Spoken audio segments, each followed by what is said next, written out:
Et moi, ce qui m'a sidéré, une double sidération. La première, c'est qu'il est d'une lucidité absolue. Mais je me dis, c'est la moindre des choses. À la tête de l'État, il est quand même informé. Il sait qu'il y a des dizaines et des dizaines de Molenbeek en France où les forces de police ne rentrent pas, où la loi, on dit c'est des zones de non-droit. Ce n'est pas des zones de non-droit, c'est des zones de droit islamico-caïd.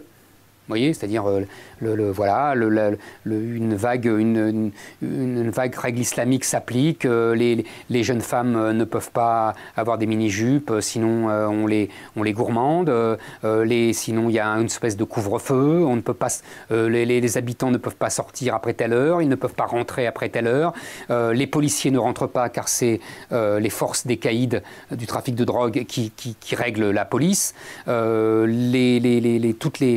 de plus en plus de gens sortent en habits islamiques, sinon ils sont mal vus.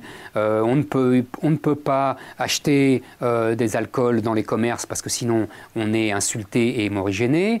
Tout ça est la réalité dans de très nombreux quartiers en France et en Angleterre. On ne le dit jamais, mais à Londres, je le raconte dans mon livre, à Londres, il y a dans certains quartiers de Londres des jeunes gens qui se baladent avec des t-shirts police islamique. Islamic Police en bon anglais. Vous voyez, tout ça existe. Donc j'imagine que si je le sais, François Hollande le sait encore mieux que moi. C'est évident.